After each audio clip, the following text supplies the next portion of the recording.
Բարձր սիրելի հայրենակիցներ, եթերում կրկին քաղաքական խաչմերուկն է, այսօր արդեն մարտի 25-ն է։ Հիմնական թեման կրկին Իրանն է։ Հայաստանի շուրջ մեծաշուրջ շատ բան չկա խոսելու, երեկվա Քոչարյանի հայտարարություններին, հարցազրույցներին չեն անդրադառնում։ Ալեն Սիմոնյանի հարց պատասխանին նույնպես չեմ ցանկանում մեծ հաշվով անդրադառնալ, ուղղակի մեկ խորհուրդ, եթե կարելի է։ Ընդհանրապես ճիշտ չէ, որ իրենք անդրադառնում են Արցախի թեմային։ Երբ որ լրագրողները հարցնում են Ղարաբաղ, Արցախ, դա միտումնավոր է արվում, որպեսզի Հայաստանի այսօրվա իշխանությունների ներկայացուցիչները խոսեն, շատ խոսեն եւ շատ խոսելիս այնպիսի հայտարարություններ անեն,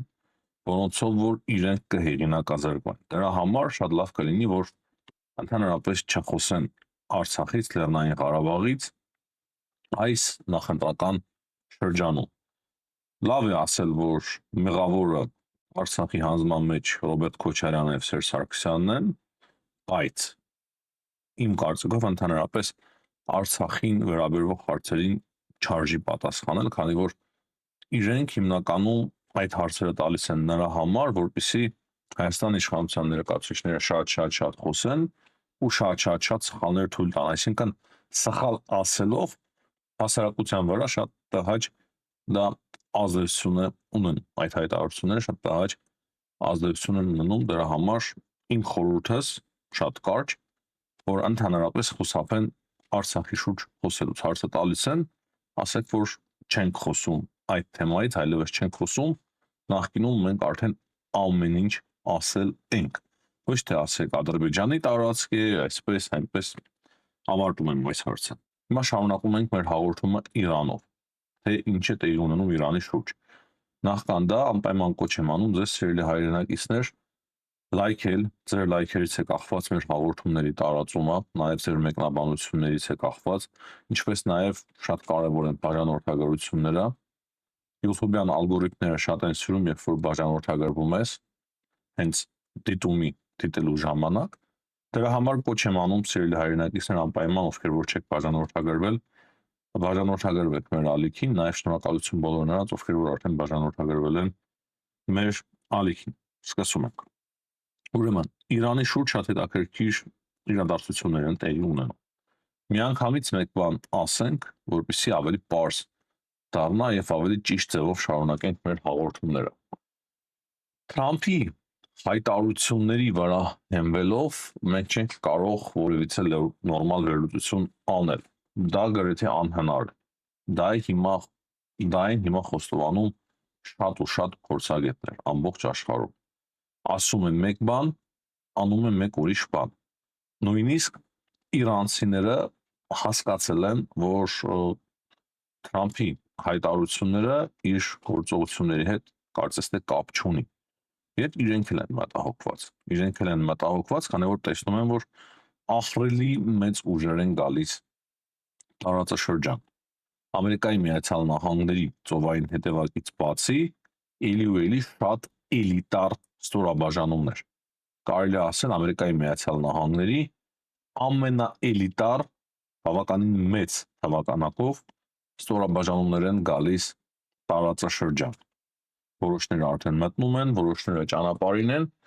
այնպես որ հնարավոր է շատ մեծ իրադարձություններ են սպասվում։ Եվ Խարկ կղզու գրավումը շատ հավանական է, բայց ոչ միայն Խարկ կղզու գրավումը, կարող է ավելի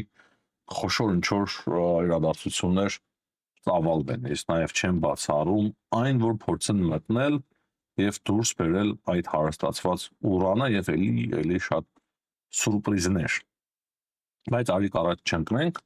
հիմա հասկանանք, թե ինչ հայտարարություններ է անում Թրամփը, ինչ հայտարարություններ են հնչում նաև Իրանից, քանի որ Իրանից լրիվ այլ հայտարարություններ ենք մենք ստանում, ինչպես արդեն նշեցի, Իրանը կրկին փորձում է հերքել, որ բանակցություններ են ընթանում Ամերիկայի Միացյալ Նահանգների եւ իրենց միջև, բայց փաստը այն է, որ ինչ-որ մի բան տեղի ունենում, քանի որ արդեն Պակիստանը նույնպես, Պակիստանի իշխանությունները իրենց վարչապետի գլխավորությամբ հաստատում են, որ նման բան կա եւ իրենց համար պատիվ է, որ այդ բանակցությունները տեղի ունենան Իսլամաբադում։ Ես երեք խոսում էի, որ եթե չեն հերքում այդ երկրները, ուրեմն իրոք կարող են բան կա, մենք հիմա տեսնում ենք ճիշտ հակառակը, հաստատում են, որ նման բան կա, նման բան գոյություն ունի։ Նախքան բանակցությունների թեմային անցնել, ասեմ շատ արագ, որ երեք Իրանին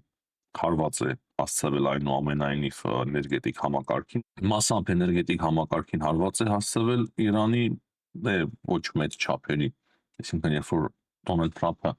խոստանում էր 48 ժամ հետո ավերել Իրանի էներգետիկ համակարգը, հիմա թեթև փոքրիկ հարվածներ հասցվում են, ամենայն հավանականությամբ դա անում է Իսրայելը, հենց իրենք իրանցիներն են այս մասին հաղորդում իրենց ֆարսի գործակալության միջոցով, եւ Իրանն էլի պատասխան հրթիռակոծում է Իսրայելը, Պարսից ծոցի երկրները, այսինքն ամեն ինչ նույն ձևով է, գրեթե նույն ձևով է ընթանում։ Կարող է մի փոքր ինտենսիվության նվազում է նկատվում, ամենայն դեպս իմ մոտ այդպիսի տպավորություն է ստացվում այս հայտարարությունների ֆոնին, բայց Իրանից էլ հստակ հայտարարում են, որ չէ, Ամերիկայի Միացյալ Նահանգների հետ բանակցություններ չկա, Ամերիկայի Միացյալ Նահանգները ուղղակի ուզում են թաքցնել իրենց պարտությունը, իրենք այլևս անելիք չունեն մեր տարածաշրջանում, այսինքն զինվորականները այդպիսի հայտարարություններ են անում, ինչը ես չեմ համարում, որ ճիշտ է։ Այդտեղ մի մեծ բլեֆ կա, իմ համոզմամբ ամեն ինչ արվում է, որպեսզի Իրանի ժողովուրդը եւ հատկապես բանակը, Իսլամի այդ հեղափոխության կորպուսի պահապանների զինվորականները չհիասթափվեն այս բանակցությունների ընթացքում, չհուսալքվեն եւ չլքեն իրենց դիրքերը փաստացի, շարունակեն իրենց պայքարը ընդդեմ Իսրայելի եւ Ամերիկայի Միացյալ Նահանգների։ Դրա համար այդպիսի հայտարարություններ են հնչում, բայց որն է իրականությունը։ Իրականությունն էլ այն է, որ բանակցություններ ընթանում են միջնորդների միջոցով։ Այսինքն ուղիղ բանակցություններ այս պահի դրությամբ Իրանի եւ Ամերիկայի Միացյալ Նահանգների միջև չկան, բայց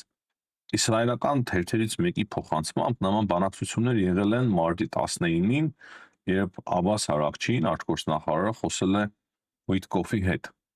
նախագահի բանագնաց Վիտկոֆի հետ։ Հիմնականում այդ ժամանակ ասվել է, որ հոգևոր առաջնորդի համաձայնությունը կա, ատոմային ծրագրի շուրջ են ընթացել բանակցություններ, այսինքն Իրանը պատրաստ է վերջ տալ իր ատոմային ծրագրին։ Դրա համար Թրամփը հայտարարում է, երեք հայտարարել էր, որ շատ լավ բանակցություններ են ընթանում Ամերիկայի Միացյալ Նահանգների եւ Իրանի միջև։ Այսինքն ուղիղ բանակցություններ մի կողմից տեղեկություն մենք ունենք, որ չկա, բայց մյուս կողմից իսրայելական այդ մեկ թերթի տեղեկություններով նման բանակցություններ 19-ին եղել են, մարտի 19-ին, հավանաբար դրանից հետո շարունակվել են միջնորդների միջոցով, Թուրքիայի, Եգիպտոսի եւ Պակիստանի, հիմնականում Պակիստանի միջոցով։ Բայց կարևոր է ընդունել նաեւ Սպիտակ տան մամլոյ խոսնակի հայտարարությունը այն առումով, որ բանակցությունները Իրանի հետ ստաբիլ չեն, այսինքն իրենք եւս հասկանում են, Սպիտակ տունը շատ լավ հասկանում է, որ այդ բանակցությունները ստաբիլ չեն, բայց այս հայտարարությունը արվել է երեք, այսօր մենք ունենք Թրամփի նոր հայտարարություններ, ես ուղղակի կամաց գալիս եմ այդ հայտարարության։ Թրամփը այսօր հայտարարել է, հաստատի, որ Իրանը իրենց շատ մեծ հսկայական գումարի եւ արժեքի նվեր է ուղարկել, եւ մեկ նվերել չէ, երկու շատ մեծ գումարներ արժեցող նվեր է ուղարկել Ամերիկայի Միացյալ Նահանգներ։ Եվ նա պարզաբանել է, որ դա միջուկային ծրագրի հետ չի կապված, այլ գազի եւ նավթի հետ է կապված։ Եվ ավելացրել է նա, որ մենք գործ ունենք ճիշտ մարդկանց հետ։ Դրանից հետո Թրամփը ասել է, որ փաստացի մենք ունենք ռեժիմի փոփոխություն, քանի որ բոլոր հին ղեկավարները այլևս չկան, նրանց փոխարինել են նորերը։ Ինչ նվերի մասին է խոսքը։ Ճիշտ ասած, երբ որ Թրամփը խոսեց նվերից, ես պատկերացրի, որ ինքը ստացել է մի մեծ խաղալիք, դրա համար դա են պատկերել մեր այսօրվա էջում, հնարավոր է այաթոլլայի տեսքով, հնարավոր է ռումբի տեսքով, հնարավոր է փողի տեսքով, չեմ կարող ասել։ Բայց իրականությունը այն է, որ Թրամփը արդեն ինչ-որ կոնկրետ բաների մասին է խոսում, նման ձևով օրինել Թրամփը կարող է, բայց շատ քիչ է դրա հավանականություն։ Ամենայն հավանականությամբ Թրամփը ստացել է նվեր Հորմուզի նեղուցի մասով, ինչ որ շատ հավանական է, որ Հորմուզի նեղուցը վերահսկեն Ամերիկայի Միացյալ Նահանգները եւ Իրանը միասին։ Չեմ բացառում, որ Խարկ կղզու մասով եւս ինչ որ խոսք լինի, որ համատեղ վերահսկողություն լինի։ Ճիշտ է, դժվար է դա այս պահին պատկերացնելը, բայց հնարավոր է Իրանի այս իշխանությունների հետ պայմանավորություն լինի, որ Ամերիկայի Միացյալ Նահանգները, ովքեր որ նախկինում նույն Խարկ կղզու վրա կառուցել էին նավթի արտադրման գործարանը, իրենք եւս ներգրավեն այդ ամենի մեջ։ Քանի որ կրկնեմ, իրանցիները միամիտ չեն, իրանցիները տեսնում են, թե ինչ լուրջ ուժեր են կենտրոնացնում Ամերիկայի Միացյալ Նահանգները տարածաշրջանում, կոնկրետ ցամաքային գործողության մասին է խոսքը, էլիտար բոլոր ստորաբաժանումները, տարբեր էլիտար ստորաբաժանումներ մեծ քանակությամբ գալիս են տարածաշրջան։ Սա նշանակում է մեկ բան, կամ Իրանից իրոք համաձայնվում են ինչ որ գործարքի գնալ Ամերիկայի Միացյալ Նահանգների հետ,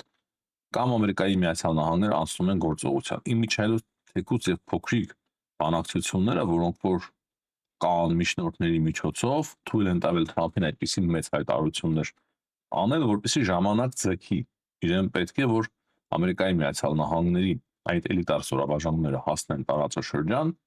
եւ հետո արդեն կոնկրետ գործողությունների անցնի Ամերիկայի Միացյալ Նահանգները, եթե չստացվի պայմանավորվել։ Իսկ պայմանավորվել ավելի հեշտ է, երբ այդպիսի ուժեր ես կենտրոնացնում տարածաշրջանում։ Դրանից բացի Բլումբերգի տեղեկություններով արաբական երկրների մեծ արաբական երկրները արդեն իսկ մտածում են այն մասին, թե իրենք էլ կարող է միանան այս պատերազմին, այսինքն մտածում են պատերազմին միանալու սցենարը։ Դրանից բացի մենք տեսնում ենք, որ ՆԱՏՕ-ն, Եվրոպան նույնպես կամաց ուշքի են գալիս, Ճապոնիան նույնպես եւ իրենք էլ արդեն կամաց իրենց մասնակցությունն են տեսնում, այսինքն հիմնականում Հորմուզի նեղուցի վերաբացման գործի մեջ, բայց արդեն ձևավորվում է մոտավոր պատկեր։ Թրամփն էլ է դրա մասին խոսել միջայլոց այսօր։ Եվ Թրամփն էլ վերջում հետաքրքիր մի նախադասություն է ասել է, որ կարծում եմ այս հակամարտությունը մենք կավարտենք, հաստատ չեմ կարող ասել, մենք հաղթել ենք այս պատերազմում։ Նա խոսում է, թե ինչպես Իրանը 100 հրթիռ արձակել Ավրահամ Լինկոն ավիակիրի ուղղությամբ, բայց չի կարողացել խոցել, նրան բոլոր այդ հրթիռները օդում կարողացել են խոցել։ Դրանից բացի ի հայտ են գալիս որոշ մանրամասներ, 15 կետանոց պահանջ է Ամերիկայի Միացյալ Նահանգները առաջ քաշել Իրանի առջև, այսինքն բանակցությունների ընթացքում ոչ միայն իրանցիները, այլ նաև Ամերիկայի Միացյալ Նահանգները իր պահանջներն է ներկայացրել։ Դրանց գերակաշիռ մասը, կետերի այդ գերակաշիռ մասը վերաբերվում է Իրանի ատոմային ծրագրին, որ Իրանը այլևս չպետք է շարունակի իր ատոմային ծրագիրը, Իրանը պետք է թույլ տա, որ հարստացված ուրանը դուրս գա երկրից, Իրանը չպետք է սպառնա հարևաններին, պետք է դադարեցնի բոլոր ուսումնասիրությունները միջուկային ծրագրի մասով, հրթիռների քանակի նվազեցում, նրանց հեռահարության նվազում,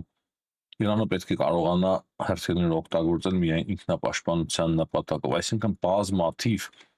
կետեր, 15 կետեր, այնտեղ կա կետ նաև, որը որ վերաբերվում է Հորմուզի նեղուցին, բայց այնտեղ խոսք չկա, կարծես թե, որ համատեղ են իրենք վերահսկելու Հորմուզի նեղուցը, ուղղակի Հորմուզի նեղուցը պետք է բաց լինի միջազգային նավարկության համար։ Բայց այդ կետերի մեջ ես կարծում եմ, որ այդ կետերը, որոնք որ հայտնի են դարձել, իսրայելական մամուլի միջոցով ոչ ամբողջական են ամենայն հավանականությամբ, քանի որ այս պատերազմի ընթացքը հստակ ցույց է տալիս մեկ բան, որ ատոմային ծրագրից բացի Ամերիկայի Միացյալ Նահանգների ամենամեծ հետաքրքրությունը ներկայացնում է հենց Հորմուզի նեղուցը, քանի որ բազմաթիվ երկրներ մեծ կախվածություն ունեն Հորմուզի նեղուցից, եւ եթե վերահսկողություն ունենա այնտեղ Ամերիկայի Միացյալ Նահանգները, ապա վերահսկողություն կունենա կարելի ասել շատ երկրների վրա, էներգետիկ համակարգ, իրենց էներգետիկ անվտանգությունը փաստացի Ամերիկայի Միացյալ Նահանգների վերահսկողության մաս կլինի, այդ թվում նաև Չինաստանի։ Հիմնականում սա է սիրելի հայրենակիցներ, որ չերկարացնենք, ճիշտ է խոսքա, որ մոտակա օրերս արդեն բանակցությունները պետք է ուղիղ տեղի ունենան Ամերիկայի Միացյալ Նահանգների եւ Իրանի ներկայացուցիչների միջև։ Կարծում եմ կարևոր է նաեւ անդրադառնալ Ռեջեփ Թայիփ Էրդողանի հայտարարություններին եւ Էրդողանը հասկանալով թե ինչ է տեղի ունենում Իրանի շուրջ, Էրդողանը բնականաբար շատ լավ է տեսնում ամեն ինչ, շատ ավելի լավ, քան շատ շատերը, այդպես ասեմ, եւ ինքը փաստացի նոր սուր հայտարարություններով հարձակում է գործել Նետանյահուի վրա ու ասում է, որ այդ մեծ սպանությունների պատճառը Նետանյահուն է, Նետանյահուն ուզում է մնալ իշխանության, դրա համար 8 միլիարդ մարդկանց մեծ նեղություններ է պատճառում, այսինքն ամբողջ մոլորակին մեծ նեղություններ է պատճառում, նկատի ունենալով նաև նավթի գների աճը, Հորմուզի նեղուցի փակվելը եւ Նետանյահուն պետք է կանգնեցվի, որպեսզի տարածաշրջանում խաղաղություն տիրի, դա անհրաժեշտ տարածաշրջանային խաղաղության համար։ Եվ վերջում Էրդողանը կոչ է անում, որ տարածաշրջանի բոլոր երկրները կողմնորոշվեն։ Դե ինչպես պետք է հիմա կողմնորոշվեն տարածաշրջանի երկրները։ Հիմար կոչ է անում իմ պատկերացմամբ Էրդողանը, բայց իր ասածները ճիշտ են այն առումով, որ ամեն ինչի մեղավորը Նետանյահուն է, որպեսզի ինքը մնա իշխանության, այս պատերազմն է սկսել։ Այսինքն շատ մեծ չափաբաժին ունի այդ հայտարարությունը ճշմարտության։ Ես էլ եմ նման կարծիքին, բայց մյուս կողմից եթե մենք նայում ենք, եթե Իրանը իրոք կարողանում էր Դիոգո Գարսիայի կղզու վրա հրթիռ ուղարկել 4000 կիլոմետր հեռավորության եւ մենք տեսանք, որ Իրանը շարունակում էր հարստացնել ուրանը, չէր հրաժարվում իր ծրագրից, այսինքն ինքը ուզում էր ստանալ ատոմային ռումբ, որը որ կհասներ հանգիստ ոչ միայն Իսրայելն արդեն իրենց ռումբերը հասնում են, այլ նաև մինչև Եվրոպա։ Այսինքն ինքն իրեն կարող է նոր գերտերություն հայտարարել Իրանը։ Նետանյահուի համար ձեռնտու էր սկսել այս պատերազմը, որպեսզի ինքը մնա իշխանության, բայց մյուս կողմից նաև Իսրայել պետության համար էր դա շատ կարևոր էր ձեռնտու, քանի որ Իսրայել պետության գոյության հարցն էր իրականում։ Եվ վերջում կարևոր է նշել, որ Դոնալդ Թրամփը սպառնացել է դադարեցնել Ուկրաինային ողջ օգնությունը, եթե Ուկրաինան չհամաձայնվի դուրս գալ Դոնբասից։ Այս մասին հայտարարում է Ուկրաինսկայա Պրավդան, բայց Թրամփը երեկ էլ է Ուկրաինային վերաբերող հայտարարություն արել, ասել է, որ ինքը կարծում է, որ մոտ են եւ կպայմանավորվեն։ Այսինքն փաստ է, որ ճնշումը Ուկրաինայի նկատմամբ եւս ավելանում է, այսինքն ստիպում են Ուկրաինային հանձնել Դոնբասը Ռուսաստանին։ Թե ինչպես կվարվի Ուկրաինան, ժամանակը ցույց կտա, այստեղ էլ արիք առաջ չընկնենք։ Այս պայդրությամբ հերոսական պայքար է նողում Ուկրաինայի ժողովուրդը եւ բավականին էլ լավ հաջողություններ ունի, չնայած որ Ռուսաստանը հիմա նոր հարձակում է սկսել Ուկրաինայի ուղղությամբ փոքր դադար կար, նույնիսկ ուկրաինացիները հաջողություններ ունեին, բայց ուկրաինացիներն էլ հիմա լավ են նախապատրաստվել այդ հարձակմանը։ Այսքանը սիրելի հայրենակիցներ, հաջողություն եմ մաղթում բոլորին, ցտեսություն կհանդիպենք։